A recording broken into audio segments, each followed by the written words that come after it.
El proceso de creación del Estado de Israel.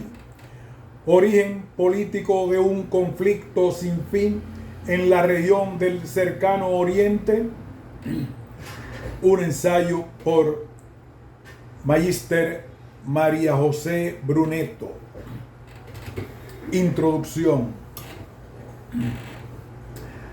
La región del Cercano Oriente continúa siendo actualmente una de las regiones más inestables del planeta, sobre todo como consecuencia de un conflicto muy virulento y alta carga de violencia que en el conflicto que opone al Estado de Israel y a los pueblos árabes vecinos y sobre todo al pueblo palestino. Este conflicto formalmente se inició en 1948, cuando se creó el Estado de Israel, por lo que tiene algo más de 50 años de duración. De este modo, se ha constituido en uno de los conflictos marcantes de la segunda mitad del siglo XX. En la actualidad tiene plena vigencia como un conflicto que enfrenta a dos pueblos con diferentes religiones y pertenecientes a distintas civilizaciones que luchan por un mismo territorio al que se consideran con derechos legítimos, el territorio de Palestina, en el que aspiran a establecer dos estados y a convivir en paz con fronteras claras y seguras. Pero contiene como nunca antes otros factores que lo hacen más complejo. Estos dos factores tienen que ver con aspectos culturales y religiosos y variables económicas. Sin embargo, en esta misma complejidad que da lugar a confusiones y el hecho mismo que la oposición entre estos dos pueblos no comenzó verdaderamente en 1948, sino que tuvo sus antecedentes con episodios de gran violencia en etapas anteriores, las que llevaron a interesarse por el tema de los orígenes de este conflicto, por lo que en general este trabajo pretende analizar cabalmente sus causas reales, buscando tomar como punto de partida el vínculo causal existente entre el estallido de este conflicto y el proceso que terminó con la creación del Estado de Israel, un Estado judío en el corazón del mundo árabe y considerado por los pueblos árabes como una cabeza de puente de penetración occidental y de intervencionismo imperialista en la región. De este modo, este trabajo deja de lado la vertiente religiosa y económica que puede tener el conflicto árabe-israelí entre comunidades religiosas que profesan dos de las principales religiones monoteístas del mundo, el islamismo y el judaísmo, para centrarse en las variables histórico-políticas que hacen del actual conflicto una lucha entre dos comunidades nacionales que lucharon y continúan luchando por el establecimiento y el reconocimiento internacional de dos estados en un mismo territorio, lo que antiguamente se denominaba como Palestina. En este sentido, aspira a contestar a tres preguntas fundamentales. Primero, ¿cuáles han sido las etapas principales de ese lento proceso iniciado a fines del siglo XIX con el nacimiento del sionismo como movimiento nacional judío y que terminó con el estallido de un conflicto de tanta relevancia internacional luego de la creación del Estado de Israel? Segundo, ¿cuál ha sido el papel que le incumbió a la comunidad internacional en general a través de sus instrumentos como las organizaciones internacionales de amplitud mundial, Sociedad de Naciones y Organización de las Naciones Unidas, en ese proceso de creación del Estado judío en tierras árabes? Tercero, ¿cuál ha sido el grado de responsabilidad que tuvieron las posturas e intereses de las grandes potencias, Estados Unidos, Francia, Gran Bretaña y otras, en el origen de este conflicto? Por lo que a este trabajo se centra sobre todo en el papel de las grandes potencias y de las organizaciones internacionales durante la primera mitad del siglo XX. Este trabajo se encuentra estructurado en tres partes. La primera de ellas presenta y analiza los primeros pasos que se dieron para la constitución de un Estado judío en el corazón del mundo árabe del Medio Oriente, comenzando con la aparición de los dos movimientos nacionales cuyas aspiraciones marcan las relaciones internacionales en la región en la primera mitad del siglo XX. En este sentido, analiza también el papel que han desempeñado las grandes potencias europeas en esta cuestión, y en particular el que tuvo Gran Bretaña antes y durante el desarrollo del primer gran conflicto mundial del siglo XX, sus ambigüedades e intereses en la región y las razones que van a explicar su conducta futura.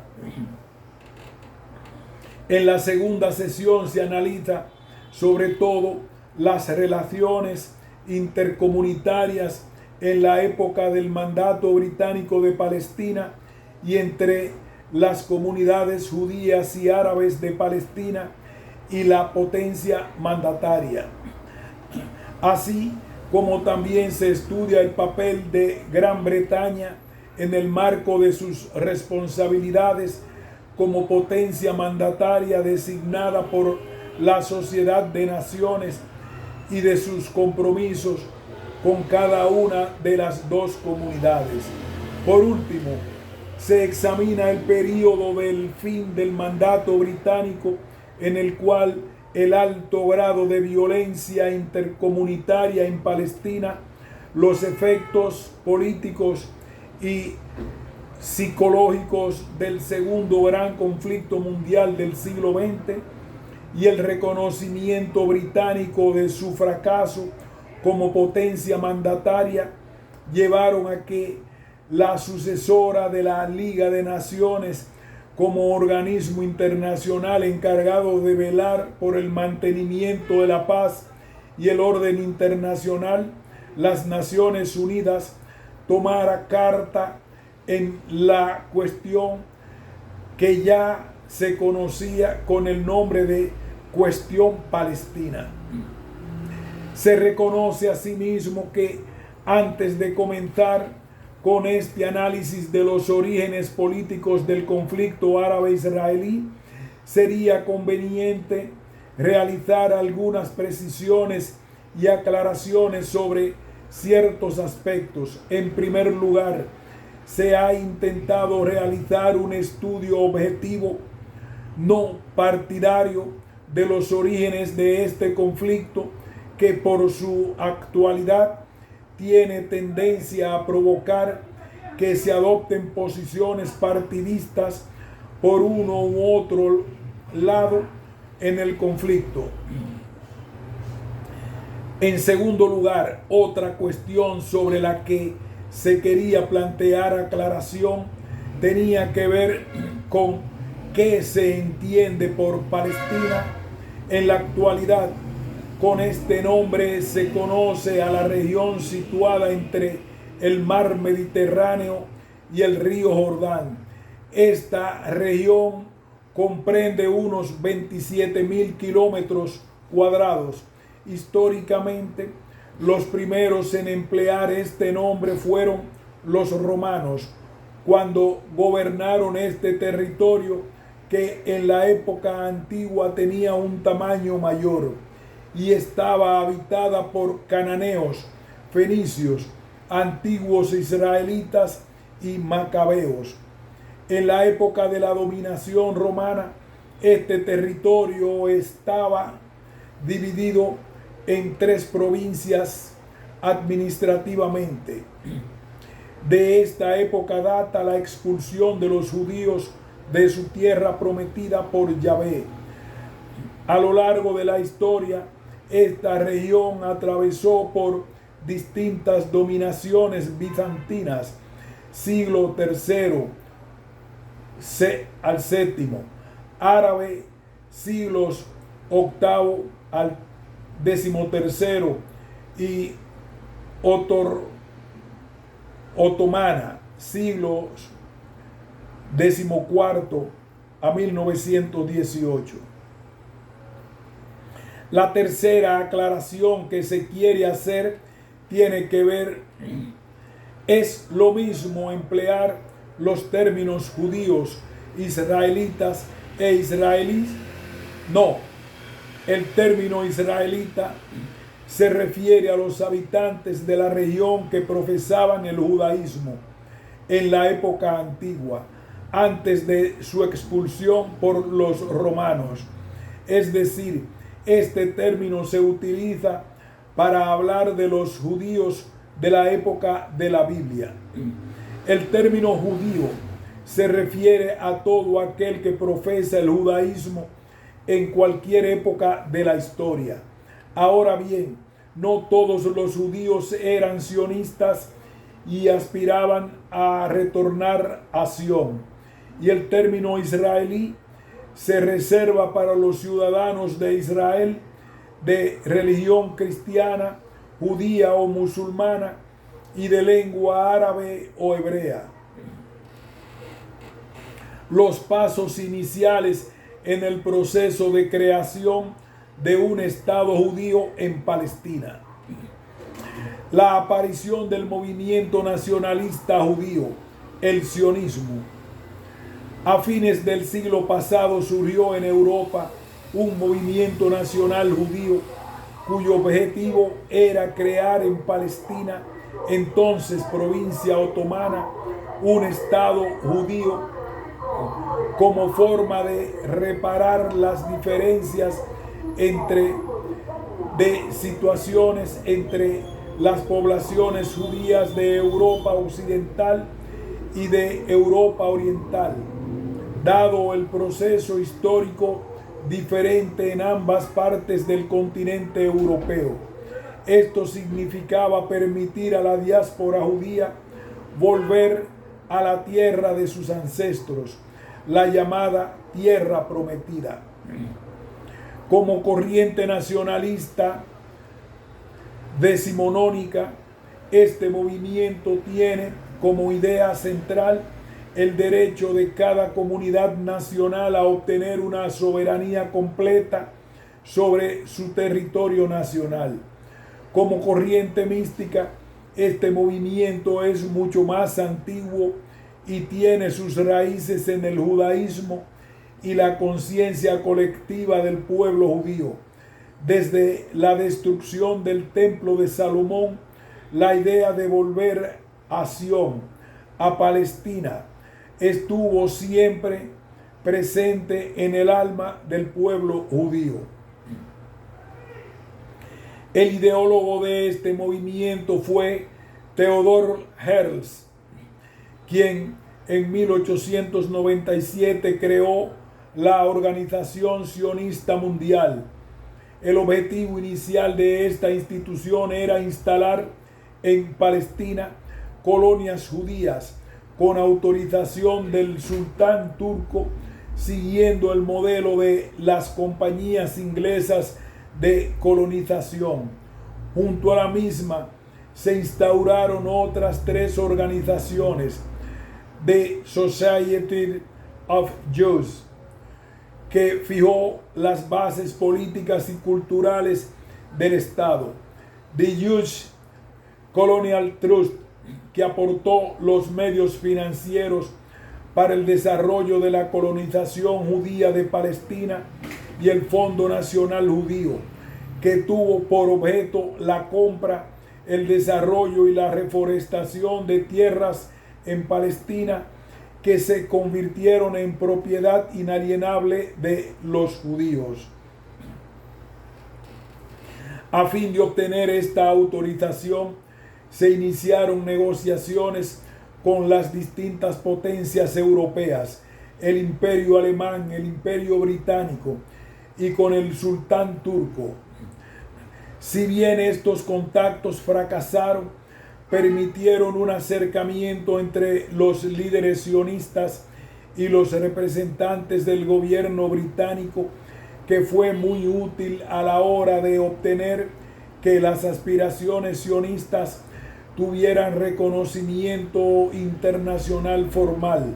Sin embargo, la no obtención de la autorización por parte del gobierno otomano no impidió que desde fines del siglo pasado se desarrollara una importante corriente migratoria originada sobre todo en Europa Oriental y en especial en el Imperio Ruso, a pesar de la resistencia del gobierno turco, que les prohibía por ley adquirir nuevas tierras por seguir considerándolos súbditos rusos. Esta corriente migratoria se vio interrumpida por el estallido de la Primera Guerra Mundial. La intervención de las grandes potencias en esos pasos iniciales. La política británica durante la Primera Guerra Mundial y su impacto.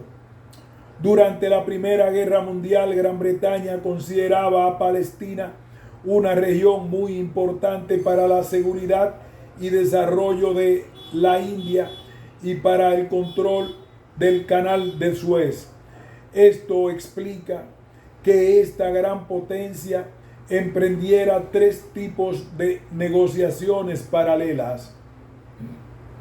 La primera de estos contactos fue con los integrantes del movimiento sionista, quienes buscaban reconocimiento internacional formal a sus aspiraciones. En 1914, la decisión británica de favorecer la destrucción y el desmembramiento del Imperio Otomano benefició inconscientemente la acción de este movimiento en la medida que eliminó el control turco sobre Palestina y le dejó el camino libre para cumplir sus objetivos. La decisión británica fue tomada por el movimiento nacional sionista como el punto de inicio de los contactos con los británicos a los efectos de obtener el establecimiento de un protectorado británico sobre Palestina y de plantearles el tema de la creación de un hogar nacional para los judíos en ese territorio. En estas reuniones iniciales, los sionistas procuraron dejar en claro que este hogar nacional no podía incluir ni Damasco ni Beirut, pues ambas ciudades tenían una numerosa población no judía que no podría ser asimilada y que sería conveniente que el hogar nacional judío tuviera un vecino europeo, favoreciendo así que Francia se instalara en el resto de Siria. En segundo lugar, estableció negociaciones con el movimiento nacionalista árabe antiturco a los efectos de lograr el apoyo árabe en la guerra. A cambio, Gran Bretaña les prometió crear un gran estado árabe independiente de toda influencia o control extranjero que comprendiera todos los territorios de población árabe al sur del paralelo 37, excepto aquellos territorios que no fueran enteramente habitados por pueblos de origen árabe. En cuanto a Palestina, los negociadores árabes y británicos entendieron que su situación debía ser objeto de futuras negociaciones. Por último, estaban las negociaciones británicas con sus aliados, Francia y Rusia, para firmar un tratado de distribución de territorios y zonas de influencia en el cercano oriente entre los tres, luego de la derrota del Imperio Otomano. Estas negociaciones tuvieron dos resultados concretos. Por un lado estaba el Tratado de Sykes-Picot entre Rusia y Gran Bretaña y Francia, y según el cual Rusia recibiría Constantinopla, el Bósforo y el norte de Asia Menor, Gran Bretaña el sur de Irak y Francia el litoral mediterráneo de Siria y el Líbano. Para las regiones interiores de Siria e Irak preveía otra gran reglamentación, mediante la cual serían divididas en dos protectorados semi-independientes, controlados por Francia y Gran Bretaña, respectivamente, con relación a Palestina, que era reclamada por las tres potencias signatarias por distintas razones, sería gobernada por una administración internacional. Este plan era absurdo en la medida que dejaba a ciudades históricas cultas y civilizadas bajo dominio colonial europeo y el interior desértico habitado por beduinos nómadas como estados semiautónomos.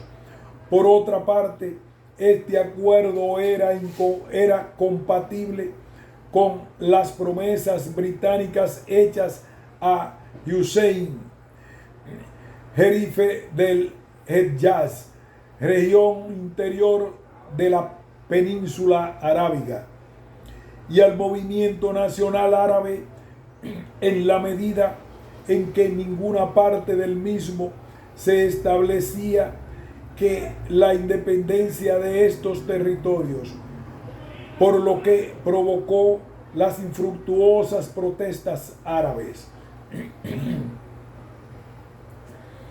El primer logro concreto del sionismo, la Declaración de Balfour y sus consecuencias. El segundo documento en el que resultaron estas negociaciones fue la Declaración de Balfour. Esta declaración fue el producto de un cambio en las circunstancias políticas al interior del gobierno británico, así como también en el plano internacional. Al gabinete británico ingresaron dos simpatizantes de la causa sionista: Lloyd George como primer ministro británico y Lord Balfour como secretario del Foreign Office. A este hecho se sumó el ingreso en la guerra de los Estados Unidos, en donde la comunidad judía era muy poderosa.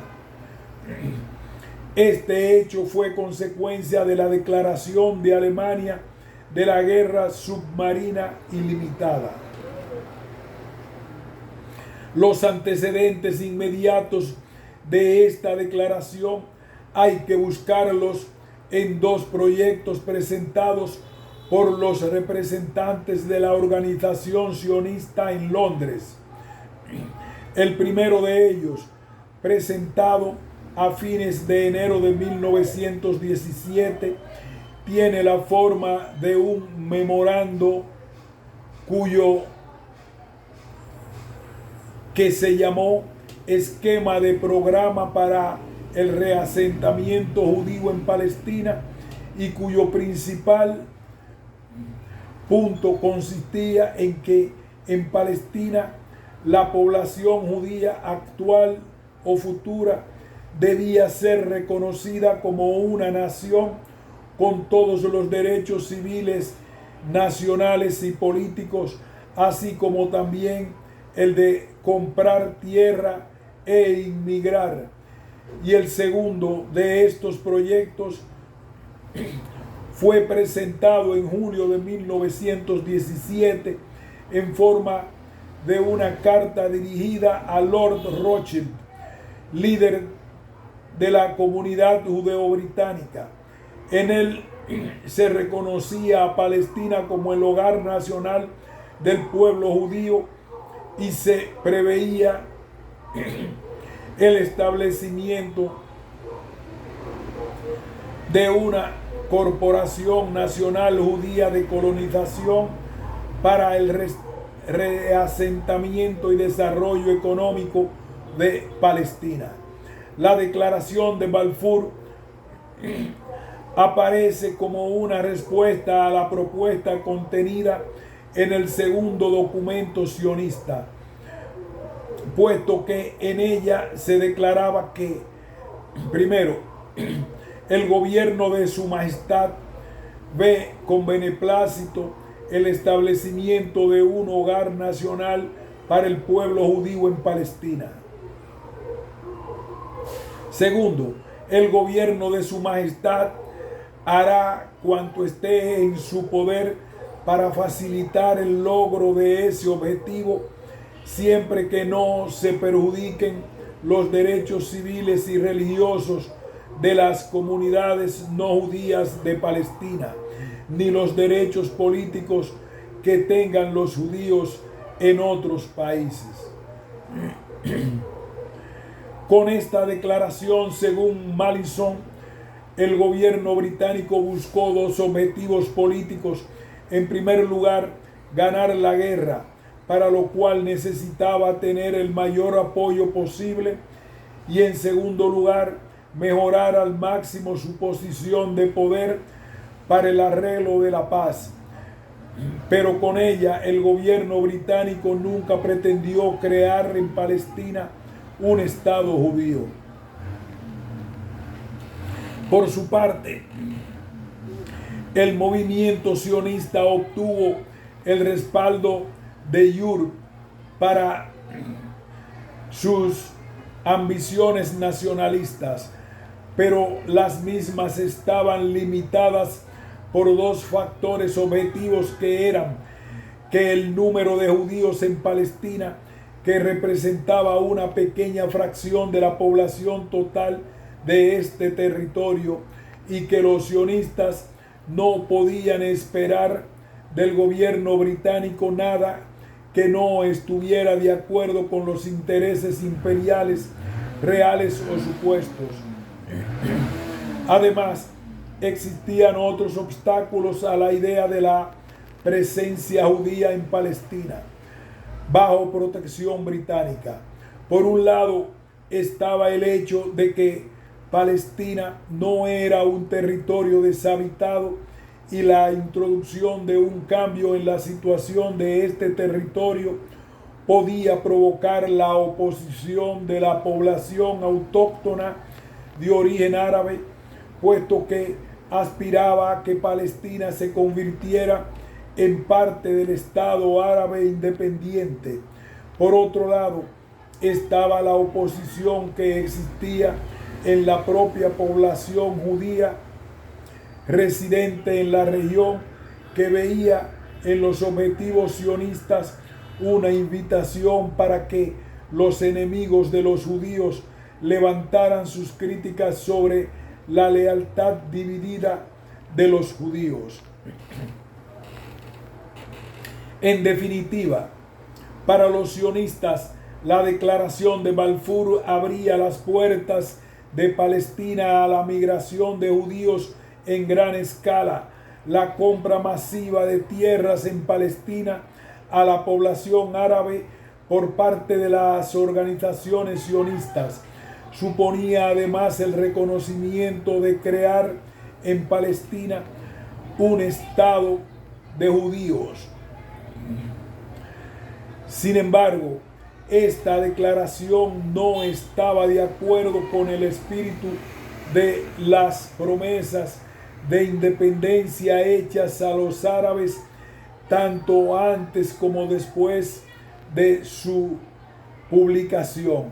Se dispuso de Palestina, pasando por alto los intereses de la población palestina no judía y sus derechos, en un momento en que este territorio formaba aún parte del Imperio Otomano. Este hecho llevó a un especialista en derecho internacional a señalar como el hecho más importante el que esta declaración no era jurídicamente válida en la medida que Gran Bretaña no podía disponer de un territorio sobre el que no ejercía soberanía. La declaración era una mera expresión de las intenciones británicas. Inicialmente, las reacciones árabes fueron de simpatía ante la declaración, dado que las primeras actitudes árabes llevaron a la firma de un acuerdo de cooperación entre ambas comunidades en el que existía una cláusula que promovía la adopción de medidas para favorecer la inmigración judía en gran escala. Pero para explicar las posturas árabes iniciales hay que tener en cuenta que en ese momento el movimiento nacionalista árabe estaba liderado por moderados que aún confiaban que sus aspiraciones nacionalistas de crear un gran Estado árabe independiente serían satisfechas en la Conferencia de Paz de París de 1919. Más aún, la delegación árabe presente en esta conferencia manifestó en su alegato en favor de la independencia árabe de Palestina que en Palestina la mayoría del pueblo es árabe. Los judíos son parientes consanguíneos muy cercanos de nuestros y no existen conflictos de carácter entre ambas razas. En materia de principios judíos y árabes estamos absolutamente anudados. Sin embargo, los árabes no pueden correr el riesgo de asumir la responsabilidad de mantener nivelada la balanza en la lucha entre las razas y religiones que en esta provincia y con frecuencia han envuelto al mundo en conflictos.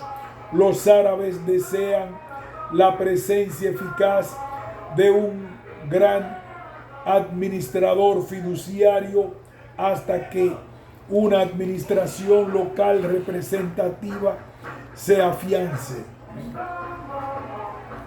Esta situación cambió en la medida que se fueron desarrollando las conferencias de París 1919 y de San Remo 1920, en donde estuvieron representadas ambas comunidades. En París nada se habló del Estado árabe ni nada se resolvió respecto a Palestina, excepto enviar una comisión interaliada encargada de dilucidar el estado de la opinión de la población residente y las bases sobre las que se debería establecer una solución al problema. Por el contrario, por primera vez surgió el concepto de mandato aplicable a todos los territorios coloniales y no coloniales extraeuropeos de las potencias vencidas. En su informe final, esta comisión recomendó, dada la oposición de las poblaciones a la influencia francesa, se considera como beneficiosa el establecimiento de un mandato norteamericano sobre Siria. En lo que respecta a Palestina, recomendó la modificación del programa sionista para Palestina de promover una inmigración judío.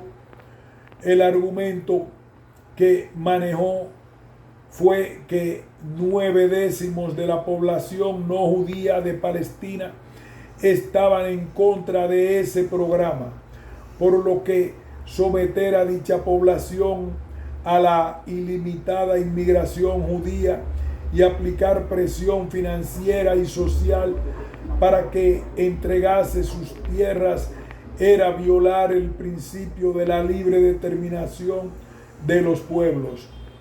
En los hechos, se prestó poca atención a estas recomendaciones, ya que en San Remo, ignorando los deseos de la mayoría de la población árabe residente en las promesas hechas durante la guerra por las potencias, se resolvió que las antiguas provincias árabes del Imperio Otomano fueran repartidas como mandatos entre Francia y Gran Bretaña. En cuanto a Palestina, se estableció que este territorio quedaba bajo mandato británico.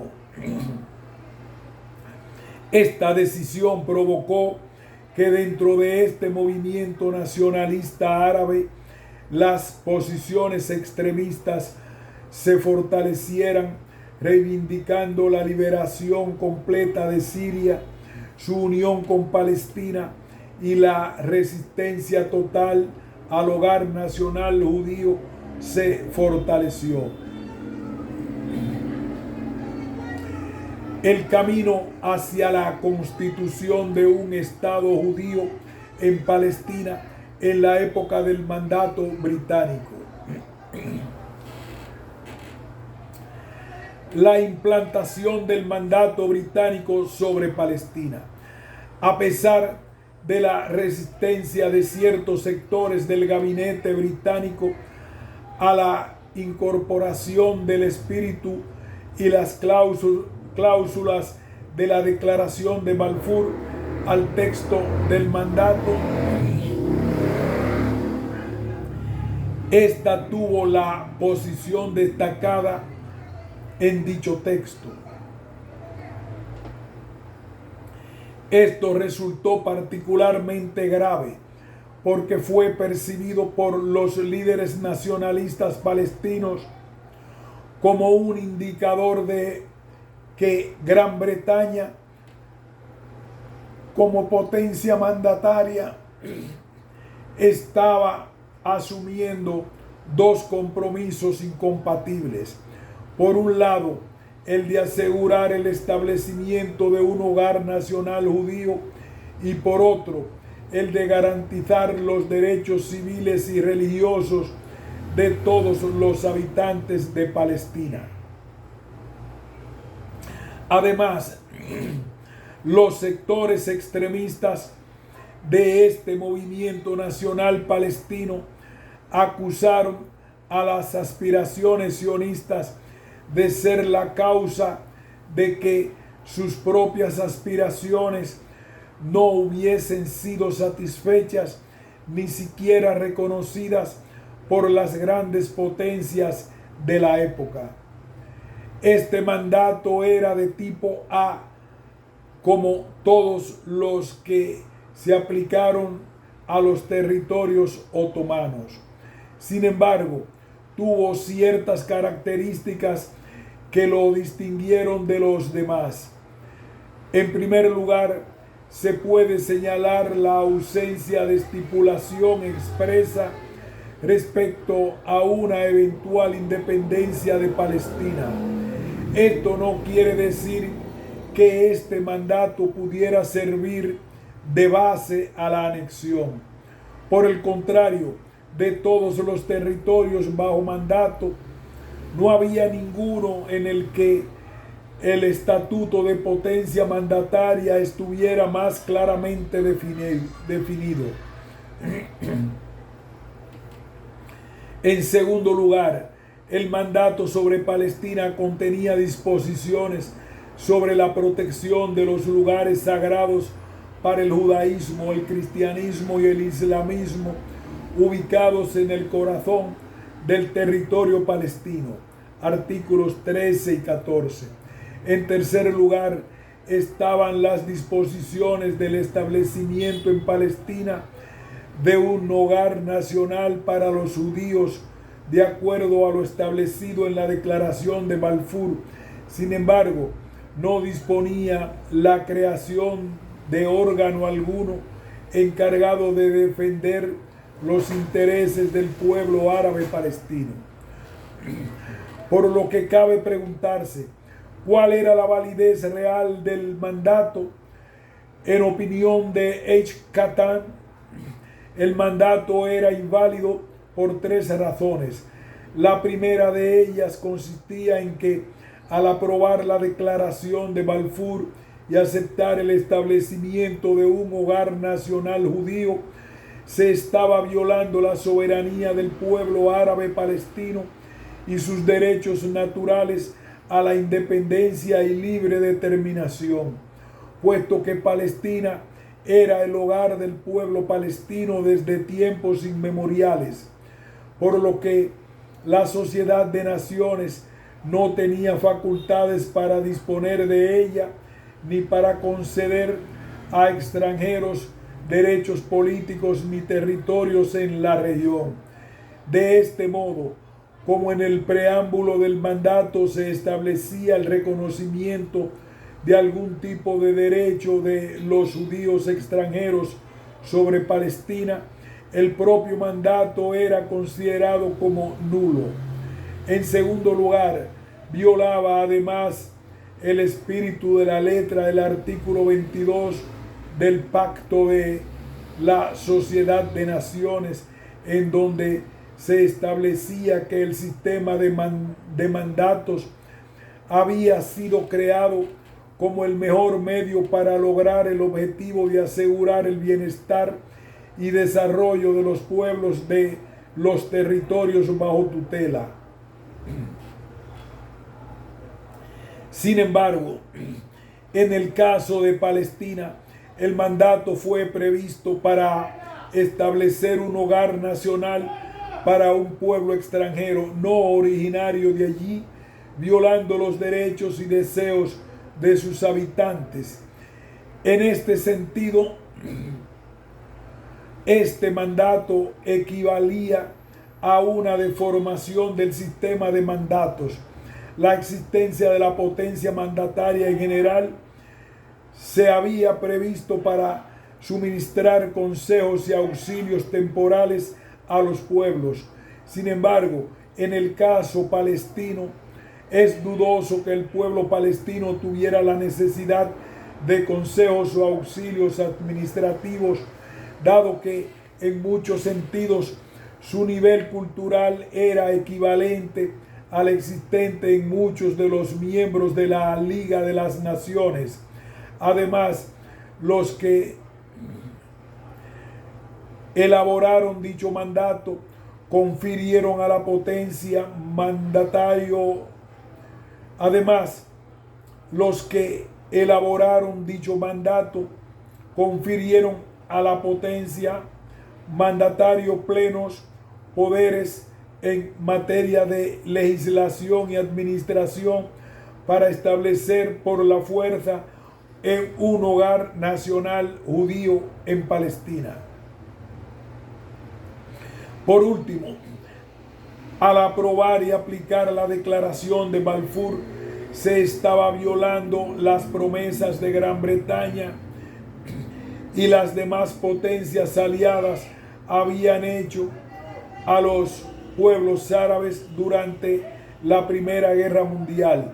Esto quedó de manifiesto cuando se negó a los árabes de Palestina su independencia y se los sometió a la inmigración judía. Incluso la Comisión de la Sociedad de Naciones, encargada de evaluar los avances de los territorios bajo mandato, consideró al mandatario británico sobre Palestina como poseedor de preocupantes contradicciones internas, observando que mientras todos los demás mandatos cuya aplicación había examinado solo tenían por objeto llevar a la práctica los principios generales enunciados en el artículo 22 del Pacto de la Sociedad de Naciones, este mandato tenía una naturaleza más compleja, puesto que según se declaraba en su preámbulo y en varios de sus artículos, el Consejo, al elaborarlo, no solo quiso poner en práctica las disposiciones del artículo 22, sino además ejecutar el plan de establecer un hogar nacional para el pueblo judío en este territorio. Según este artículo, la función principal de la potencia mandataria era la de garantizar el desarrollo de los territorios bajo mandato, administrándolos de conformidad con los intereses de sus habitantes. Por otra parte, según la declaración de noviembre de 1917, la función de la potencia mandataria era la de prestar asistencia para establecer en Palestina un hogar nacional para el pueblo judío sin perjudicar los derechos civiles y religiosos de las comunidades no judías del país o los derechos y condición política que disfrutaban los judíos en cualquier otro país. Sin embargo,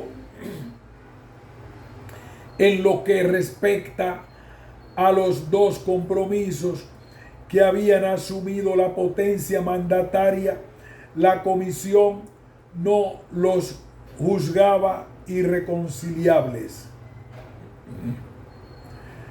Las relaciones árabe-judías durante el periodo de vigencia del mandato británico.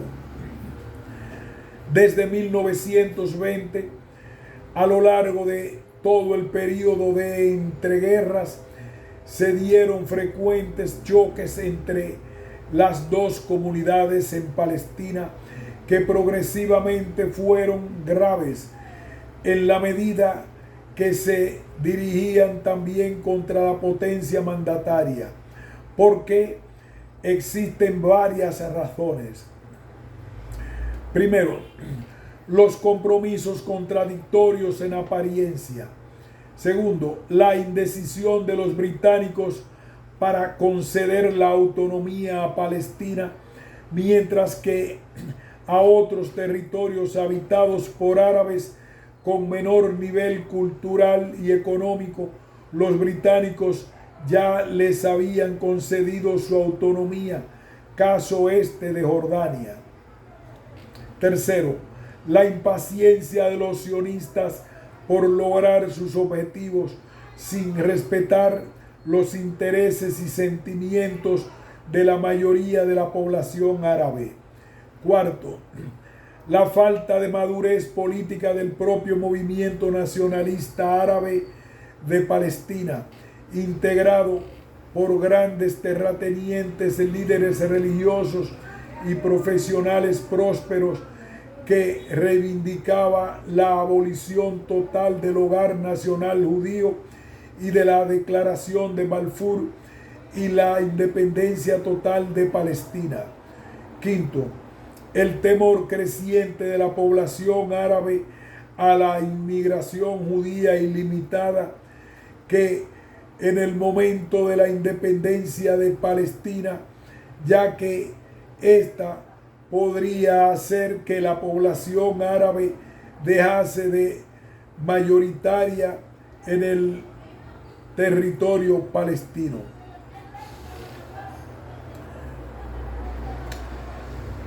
Pasando a ser una minoría bajo el dominio político de los judíos, un pueblo considerado extranjero. Sexto, el temor de la población palestina a la creciente adquisición de tierras por parte de los judíos, que la privaría de sus recursos y la colocaría bajo el dominio económico de los judíos al momento de la independencia.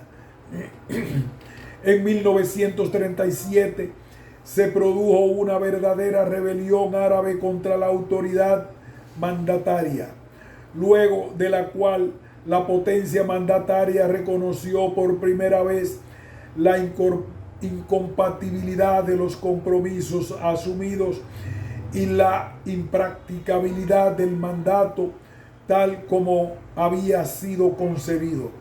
Esta revuelta árabe reveló además que la hostilidad árabe contra los judíos significaba la apertura de una brecha entre el judaísmo y el mundo árabe, no solo en Palestina, sino en todo el cercano y Medio Oriente, en la medida que el establecimiento del hogar nacional judío se había hecho contra la voluntad del pueblo árabe de Palestina y había provocado que todo el mundo árabe cerrara sus puertas a la inmigración y a los capitales y empresas judías. Mostró también que las dos comunidades eran muy diferentes en cuanto a idioma, religión, vida cultural y social, forma de pensar y de conducirse.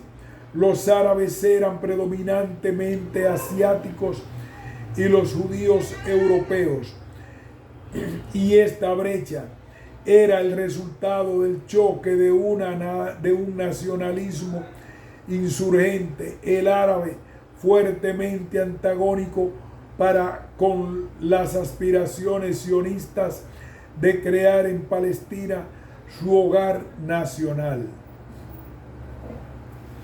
Además, evidenció que las exigencias nacionalistas palestinas no eran muy diferentes de las de cualquier movimiento nacionalista árabe y que las mismas se centraban en el abandono del experimento del hogar nacional judío, la detención inmediata y total de la inmigración judía, la prohibición inmediata y completa de la venta de tierras árabes a judíos, la solución del problema palestino sobre la misma base que había servido para resolver los problemas de Irak, Siria, Líbano, es decir, mediante la terminación del mandato y la celebración de un tratado entre Gran Bretaña y Palestina,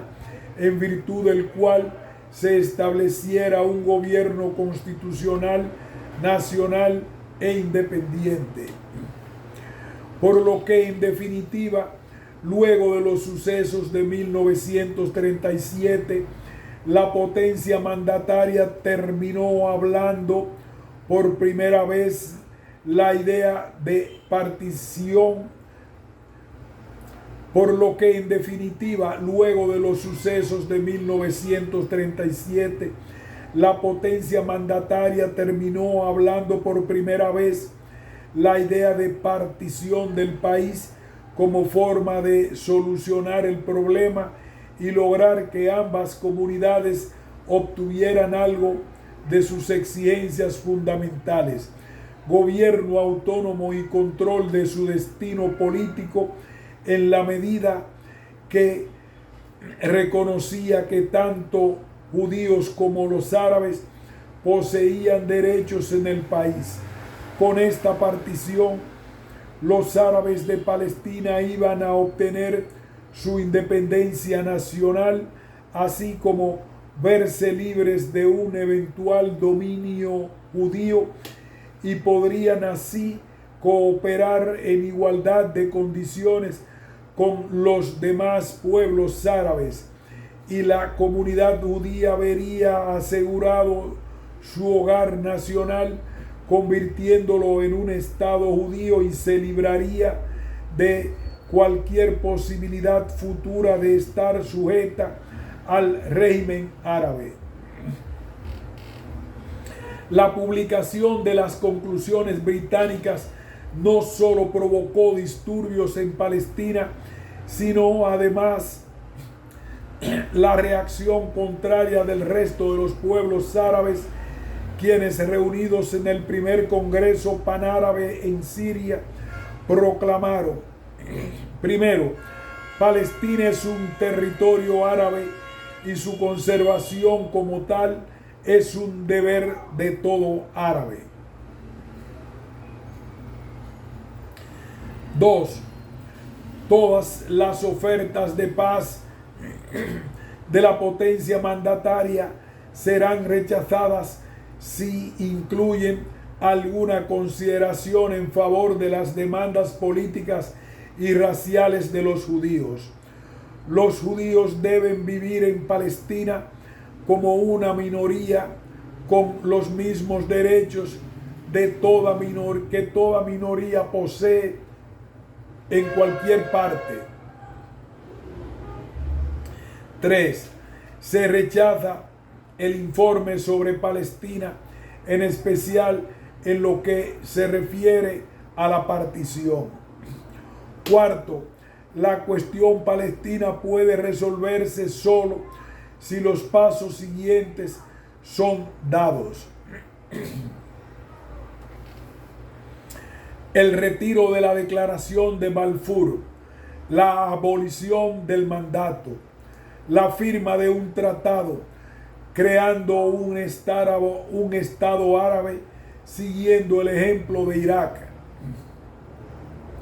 la inmediata prohibición de las ventas de tierras a judíos y de la inmigración judía, la suspensión de las medidas arbitrarias y de todas las restricciones a la libertad, una propaganda más intensa a favor de un boicot al judío como un deber patriótico. Por estos años, Europa avanzaba a pasos agigantados hacia un conflicto armado entre Gran Bretaña y las potencias del eje.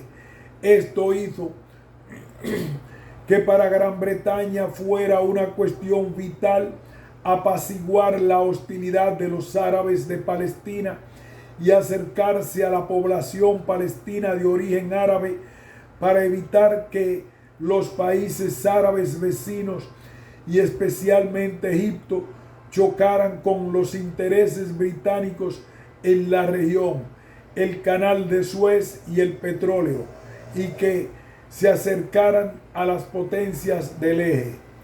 En este contexto, en mayo de 1939, después del fracaso de la primera conferencia internacional sobre el tema palestino, en la que participaron representantes de los países árabes, del gobierno inglés, de las dos comunidades de Palestina, Gran Bretaña declaró en forma oficial que la creación de un Estado judío en Palestina no había formado parte del programa británico por ser contraria a los compromisos asumidos con los árabes de Palestina, según los términos del mandato. De este modo, el gobierno británico intentó poner fin a la política de armonización de los compromisos asumidos con las comunidades árabe y judía de Palestina, iniciada en 1922. De este modo, Gran Bretaña proyectaba un periodo de 10 años durante el cual esta potencia seguiría gobernando Palestina, Luego de ese periodo, Palestina se iba a convertir en un estado independiente binacional en el que judíos y árabes compartirían el gobierno. Con ello, se buscaba garantizar los intereses esenciales de cada comunidad e implantaba una nueva política según la cual se limitaba la inmigración judía, puesto que por 5 años más se admitirían unos 75,000 nuevos inmigrantes judíos, 10,000 cada año, y una cuota adicional de 25,000 procedentes de Alemania, siempre que el alto comisionado lo juzgase oportuno. Pero una vez pasados estos 5 años, la inmigración judía quedaba suspendida y supeditada al consentimiento de la población palestina de origen árabe. Además, esta nueva política prohibía la compra de tierras árabes por parte de judíos en algunas zonas. Estas zonas representaban cerca del 63% de la superficie cultivable de Palestina. En otras, zona A del reglamento sobre el tratado de tierras, estas ventas debían ser autorizadas por el alto comisionado británico. Además, estaban las tierras que integraban la zona B del reglamento, en las que estas ventas estaban restringidas a fin de asegurar que los cultivadores árabes mantuvieran su nivel de vida y no se creara una población árabe sin tierras. Y por último, estaban las que integraban la zona C, en las que no había restricción alguna a la venta de tierras a los judíos. Esta nueva política británica, en los hechos, justificó el fin de la colaboración entre administración británica y la agencia judía. Sin embargo, esta nueva política tampoco fue aceptada totalmente por los árabes, quienes desconfiaban de la extensión prevista del mandato, pese a que representaba un progreso importante en sus aspiraciones de independencia, ya que por primera vez veían reconocidos oficialmente su derecho inalienable a las tierras palestinas. La Segunda Guerra Mundial colocó a los judíos de Palestina en una situación muy especial, en la medida que mientras luchaban internamente contra las disposiciones de la administración británica de Palestina, apoyaban externamente el esfuerzo británico durante la guerra. En su lucha contra el enemigo común, la Alemania nazi, mientras la zona del Canal de Suez y Palestina estuvieron amenazadas por las potencias del eje. En la conciencia de la comunidad judía de Palestina primó el apoyo a Gran Bretaña en la guerra contra el eje. Cuando esta amenaza cesó, priorizó la defensa de sus aspiraciones nacionales. La restricción de la inmigración judía a la organización de la inmigración clandestina agravó el relacionamiento entre la organización de la inmigración clandestina, que agravó el relacionamiento entre las organizaciones sionistas y en especial la agencia judía. Cuando esta amenaza cesó, priorizó la defensa de sus aspiraciones nacionales. La restricción de la inmigración judía a la organización de la inmigración clandestina agravó el relacionamiento entre la organización de la migración clandestina y las organizaciones sionistas, y en especial la agencia judía y la potencia mandataria, degenerando incluso en una verdadera guerra de guerrillas con atentados contra las instituciones de la potencia mandataria por parte de las organizaciones paramilitares sionistas.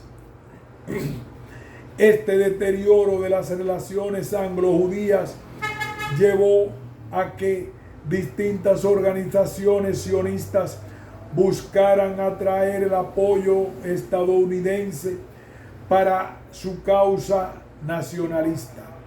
En cambio, la situación de los árabes palestinos era distinta. Muchos de ellos creían que una victoria de Hitler les permitiría lograr la independencia inmediata y sacarse de encima las pretensiones sionistas. Sin embargo, la actitud de la mayoría de los palestinos fue la de mantener una actitud neutral, y durante toda la guerra se suscitaron pocos incidentes entre las dos comunidades. El fin del mandato británico sobre Palestina. Finalizada la guerra en Europa, se intensificaron las presiones internacionales sobre el gobierno británico para que levantara todas las restricciones a la inmigración judía en Palestina. Por otra parte, tanto judíos como árabes incrementaron su actividad política, intensificando la lucha en pro de la independencia y de la expulsión de los ingleses, todo lo cual fue gestando un clima de guerra civil que preocupó mucho a Estados Unidos. En este contexto, en mayo de 1945, la agencia judía, que consideraba que la situación de los judíos en general era desesperada, presentó formalmente sus exigencias al gobierno británico bajo la forma de un programa en el que se incluía, primero, que la potencia mandataria anunciara la decisión inmediata de constituirse en Palestina un Estado judío. Segundo, que se otorgara a la agencia judía toda autoridad necesaria para llevar a Palestina a tantos judíos como juzgara conveniente y posible, para aprovechar total y rápidamente todos los recursos del país. Tercero, que se concediera al nuevo Estado un préstamo internacional y otro tipo de ayuda para el traslado del 1.000.000 de refugiados judíos a Palestina y para el desarrollo económico del país. Cuarto, que Alemania otorgara reparaciones en especie al pueblo judío para la construcción de Palestina, y que como primera cuota se utilizaran todos los bienes alemanes en Palestina para el reasentamiento de los judíos en Europa. Quinto, que se facilitara la salida y tránsito de todos los judíos que quisieran establecerse en Palestina. Por otra parte, las organizaciones sionistas incrementaron sus acciones ante el gobierno y la opinión pública de los Estados Unidos para obtener apoyo para este programa, sobre todo después de la muerte del presidente Roosevelt, que durante la guerra se había revelado como un gran partidario de la causa sionista. El ascenso del laborismo al gobierno en Gran Bretaña trajo consigo una mejora en el relanzamiento entre las organizaciones sionistas y la administración británica de Palestina. Sin embargo, esta mejora no fue mayor porque el nuevo gobierno británico no tardó en descubrir que no podía tratar la cuestión de Palestina independientemente de sus otros problemas rápidamente después de que el nuevo secretario del Foreign Office, Bevin, declarara su rechazo al hogar nacional judío en Palestina, señalando que el mandato de la Sociedad de Naciones no le concedía a la potencia mandataria el poder de ceder el país, ya sea a judíos, ya sea a árabes, ni mismo de dividirlo entre las dos comunidades, creando dos estados. Incluso llegó a rehusar levantar las restricciones impuestas por el llamado Libro Blanco de 1939. En este entorno de guerra civil, observadores del Departamento de Estado de Estados Unidos, en donde la influencia sionista no había logrado penetrar, conscientes de la importancia estratégica y política de la región, se preocuparon por el agravamiento de la situación palestina, señalando que la Unión Soviética estaba interesada en penetrar en Medio Oriente y enfatizaron que el interés de los Estados Unidos dependía de mantener buenas relaciones con los árabes. Sin embargo, el presidente Truman desoyó estas recomendaciones y dirigió una carta al primer ministro británico Attlee, en la que exigía que Gran Bretaña abriera las puertas de Palestina a 100.000 nuevos refugiados judíos.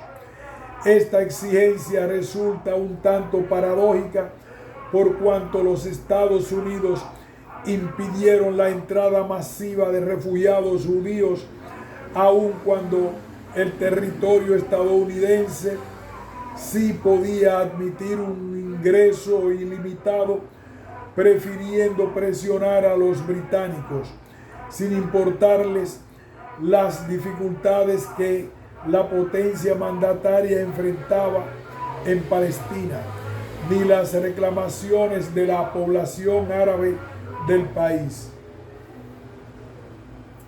Varias explicaciones se le pueden dar a la decisión del presidente estadounidense. Una de ellas puede ser de naturaleza sentimental, la compasión que despertaban los refugiados judíos y los asentados en Palestina.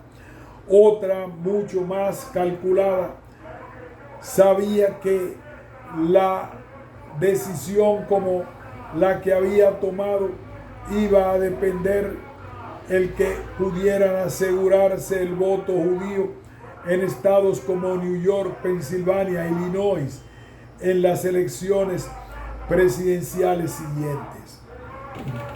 Sin embargo, cualquiera sea la razón y la explicación que tenga esta decisión, el resultado de la misma fue la conformación de un comité anglo-norteamericano de investigación encargado de examinar la situación de los refugiados judíos en Europa y proponer una solución al problema de Palestina. En 1946, el comité señaló en primer lugar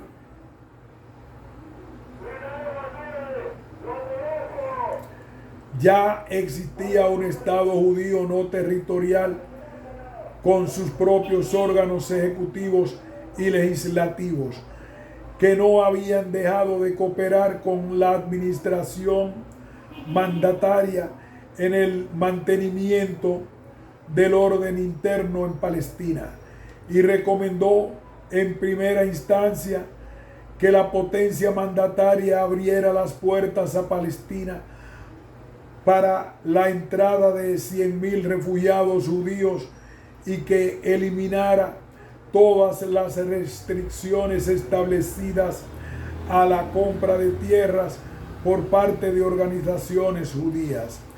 Además, se recomendó que, dado el carácter sagrado que tenía el territorio palestino para judíos, árabes y cristianos, debía convertirse en un Estado binacional con representación equivalente de ambas comunidades, para lo cual era necesario la cooperación entre las dos comunidades y que el gobierno británico promoviera negociaciones directas entre sus representantes, que terminaron fracasando en la medida tanto entre los sionistas como entre los árabes, que habían triunfado las posiciones extremistas.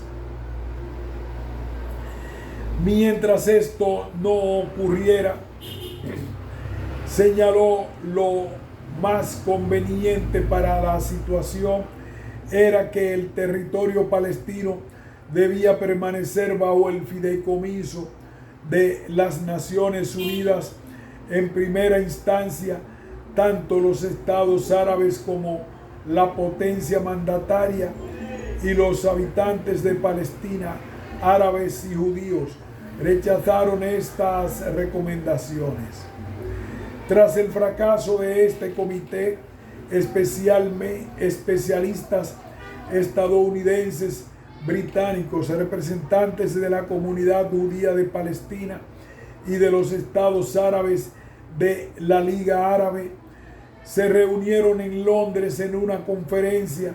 Sin embargo, esta conferencia fracasó también, en la medida que árabes y judíos rechazaron el plan que tuvo manejando sobre la creación de un Estado federal con provincias árabes y judías autónomas, y presentaron sus propias exigencias que se señalan a continuación. Los árabes reclamaban que, primero, Palestina fuera un Estado unitario con mayoría árabe permanente y alcanzara la independencia como tal luego de un periodo de transición de 2 o 3 años bajo mandato británico. Dentro de este Estado unitario, los judíos que hubiesen adquirido la ciudadanía palestina, que se obtendría luego de 10 años de residencia en el país, tuviesen derechos civiles plenos en igualdad de condiciones con los demás ciudadanos de Palestina. Tercero, se establecieran salvaguardas especiales para proteger los derechos religiosos y culturales de la comunidad judía. Cuarto, la comunidad judía tuviese derecho a ocupar en la Asamblea Legislativa un número de escaños proporcional al número de ciudadanos judíos que Palestina, con la condición de que en ningún caso la cantidad de representantes judíos excediera 1/3 de la cantidad total de miembros. Quinto, toda legislación relativa al traspaso de tierras y a la inmigración requiriese el consentimiento de los árabes, expresado por la mayoría de los miembros árabes de la Asamblea Legislativa y solo pudiesen modificarse las salvaguardias establecidas para la comunidad judía con el consentimiento de la mayoría de los miembros judíos de dicha asamblea. Y las exigencias judías se centraban en que, primero, Palestina se constituyera en una mancomunidad judía integrada a la estructura del mundo democrático. Segundo, se abrieran las puertas de Palestina a toda inmigración judía. Tercero, se otorgase a la agencia judía el control de la inmigración.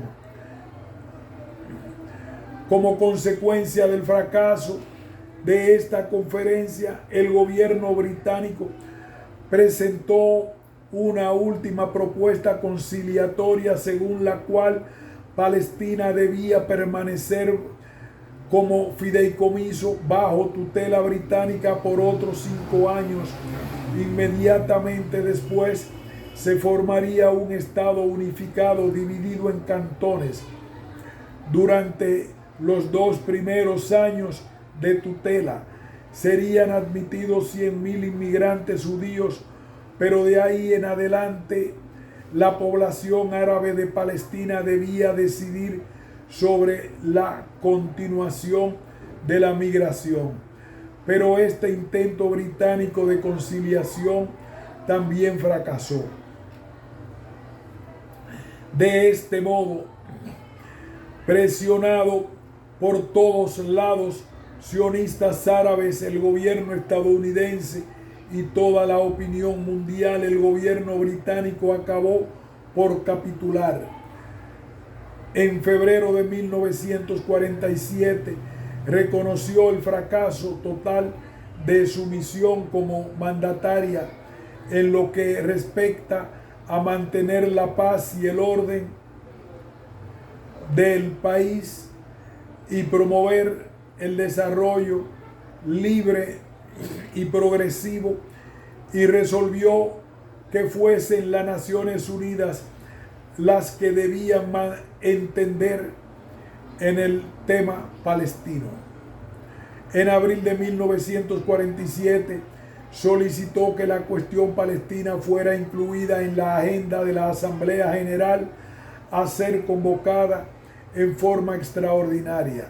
Las implicaciones de esta decisión son muy importantes, ya que con la misma el gobierno británico comprobó que el mandato sobre Palestina se había revelado inaplicable y que las obligaciones inherentes al mismo incompatibles entre sí como consecuencia de las exigencias de las dos comunidades.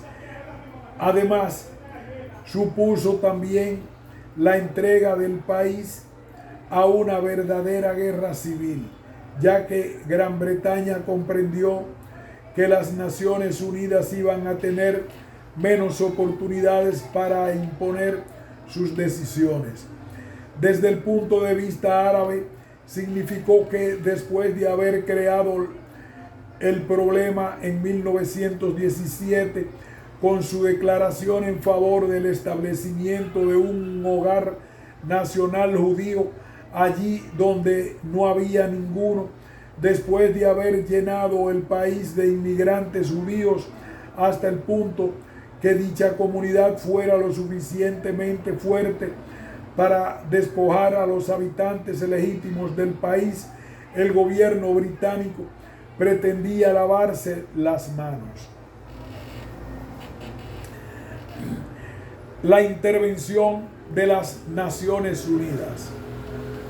En su sesión extraordinaria, la Asamblea General resolvió encomendar a su primer comité la tarea primero de formar una comisión especial para el caso y en segundo lugar la de resolver si era necesario o no vincular la cuestión palestina con la problemática de los refugiados judíos de Europa.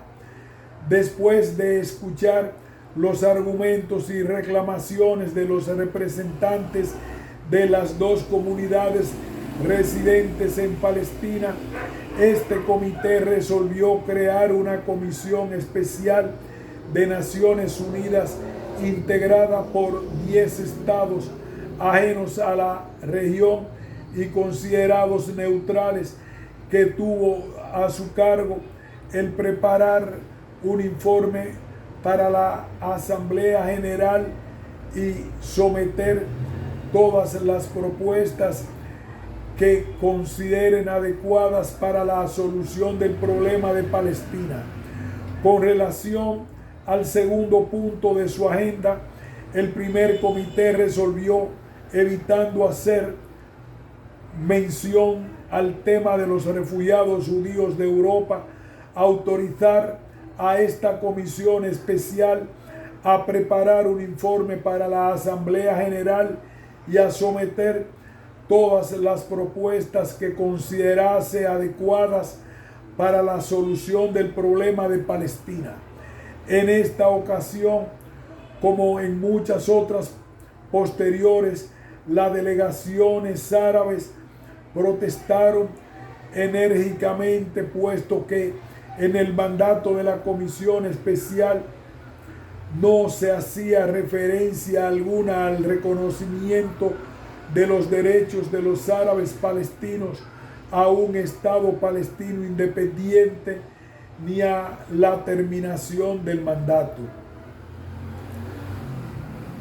La Comisión Especial de Naciones Unidas para la Palestina, integrada por representantes de Australia, Canadá, Checoslovaquia, Guatemala, India, Irán, Países Bajos, Suecia, Uruguay y Yugoslavia, comenzó sus tareas en mayo de 1947, examinando la cuestión acerca de la cooperación árabe-judía y escuchando las posiciones, argumentaciones y reclamaciones presentadas por los representantes de la Agencia Judía, los Estados Árabes y del Alto Comité Árabe ante esta resolución.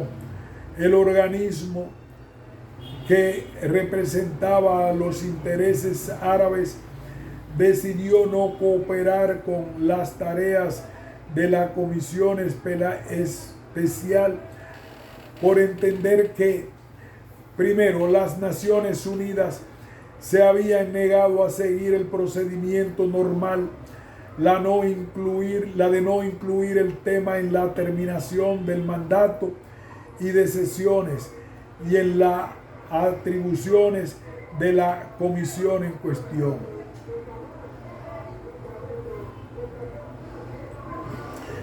Segundo, las Naciones Unidas no habían separado el problema de Palestina del de los refugiados judíos de Europa. Tercero, los derechos naturales de los árabes de Palestina a esta región eran evidentes por sí mismos. No podían ser más objeto de investigaciones, sino que debían ser reconocidos sobre la base de los principios de la Carta de las Naciones Unidas. Las posturas sionistas se pueden resumir en su exigencia acerca del establecimiento de un Estado judío en todo o en parte de Palestina, al que podrían ingresar libremente todos los judíos que así lo desearan, como una necesidad para proporcionar refugio a las personas sin hogar que se encontraban en los campos de refugiados y una necesidad urgente para compensar la preponderancia numérica árabe mediante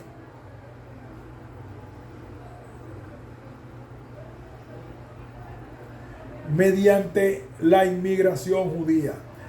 Ante estas postulaciones, Los representantes árabes señalaron que la cuestión del establecimiento de un Estado judío en Palestina no podía examinarse sin tener en cuenta dos problemas conexos: el de la inmigración y el que se refería a los subsidios del extranjero. Un Estado judío tendría control sobre la inmigración, por lo que podría decidirse por una inmigración libre e irrestricta si seguía contando con el apoyo financiero del extranjero. Por su parte, los representantes árabes consideraban a toda Palestina como parte indivisible de la patria árabe, que pertenecía exclusivamente al pueblo árabe en virtud de derechos naturales, vivido ininterrumpidamente por más de 10 siglos y adquiridos por promesas oficiales hechas al pueblo árabe durante la Primera Guerra Mundial.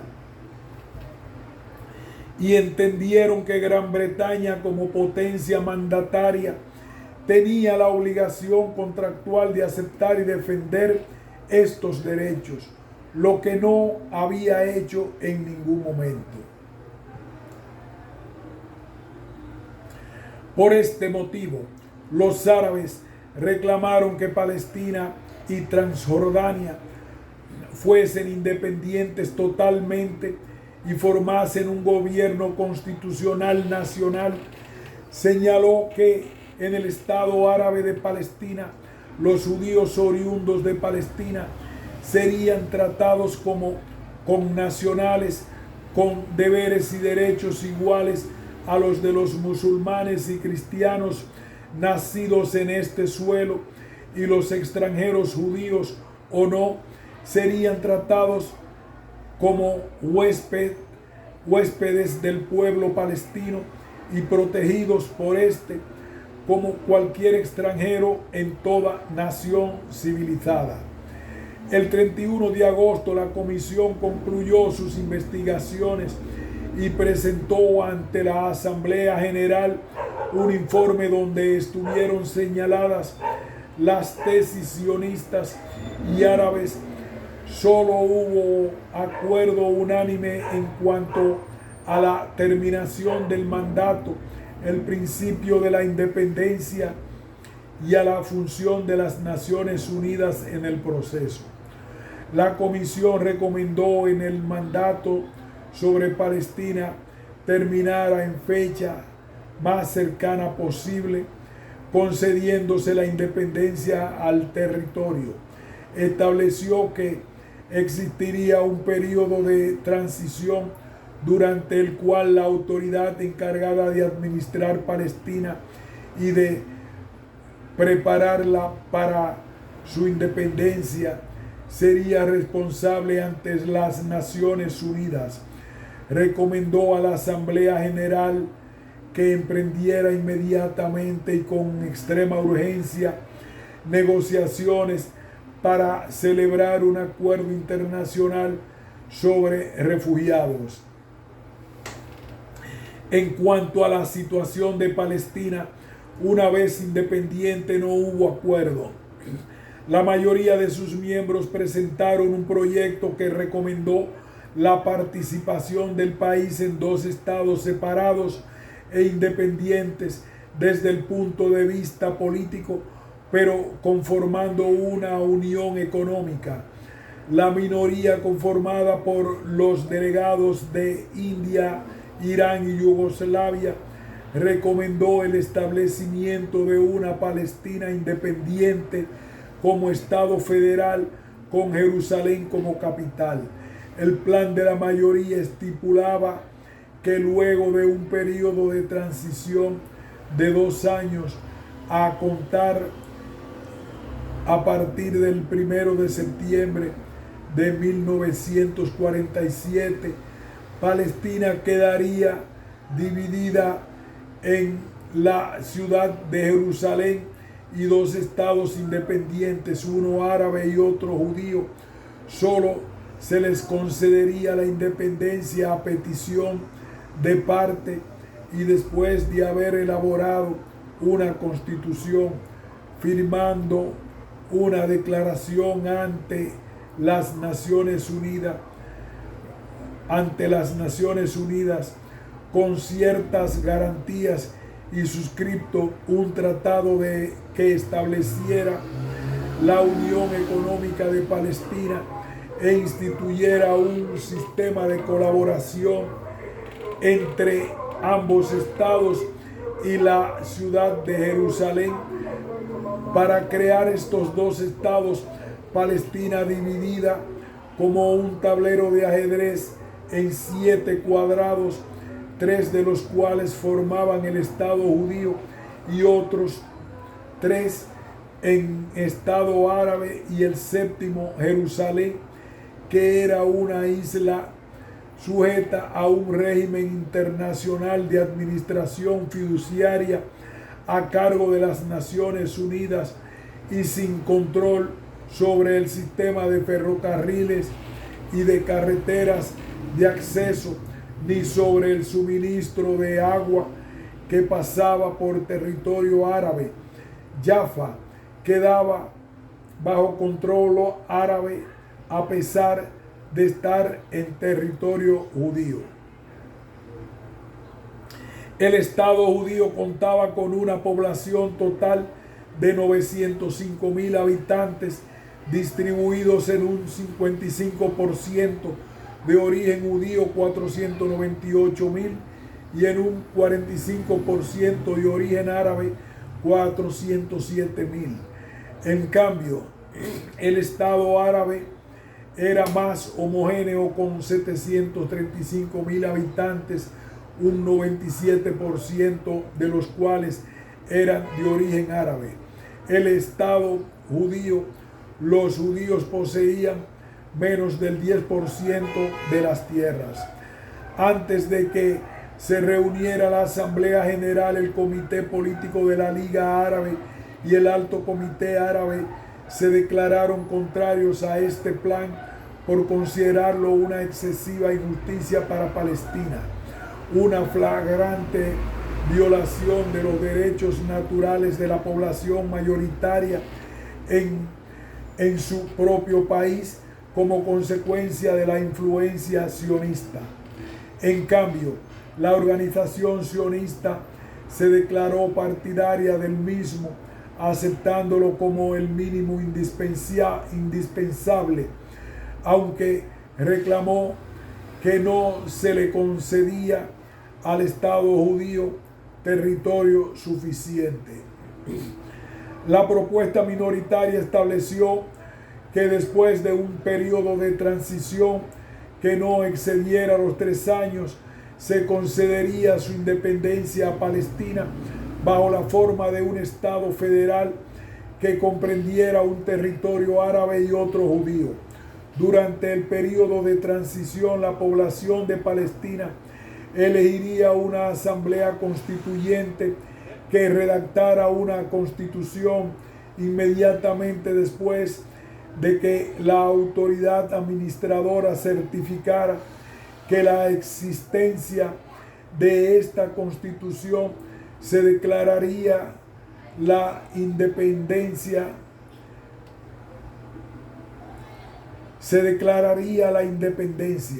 Contrariamente a lo que establecía el plan de la mayoría, había una sola nacionalidad y una única ciudadanía, la Palestina, que era concedida tanto a judíos como a árabes.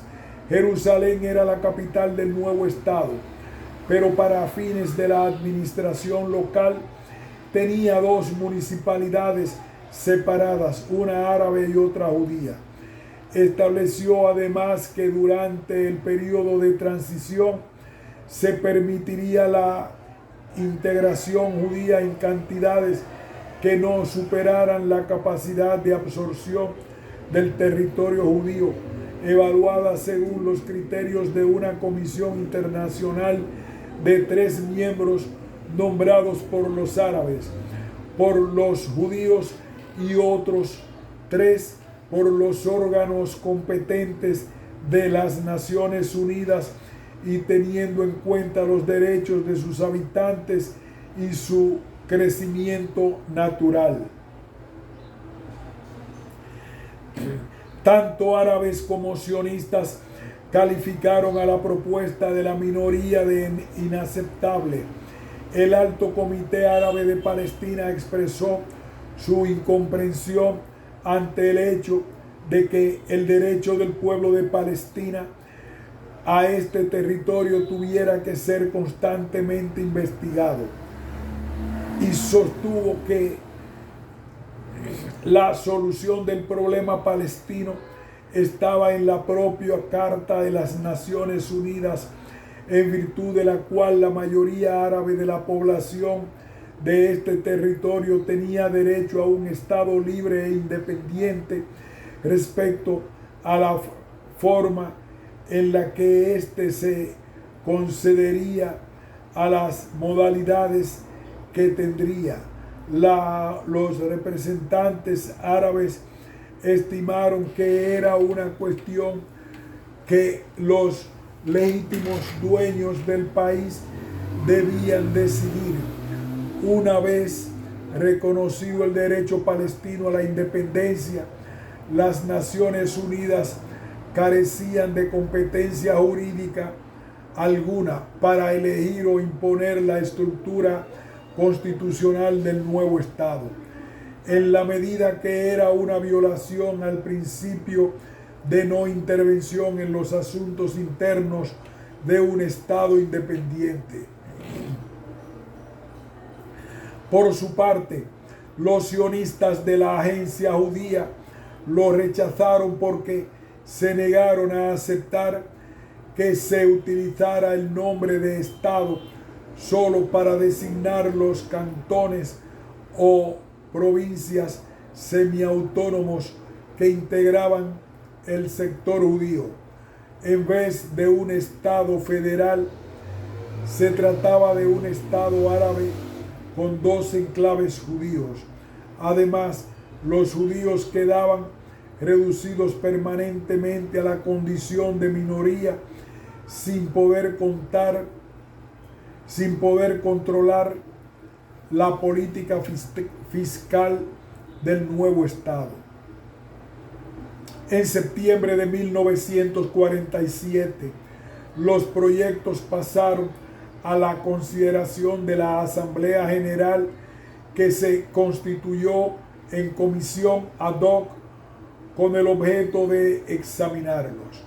Finalizado el debate general, se crearon subcomisiones, 2 de las cuales analizaron los 2 planes y la tercera tuvo un carácter oficioso y procuró promover la conciliación entre las 2 comunidades residentes en Palestina.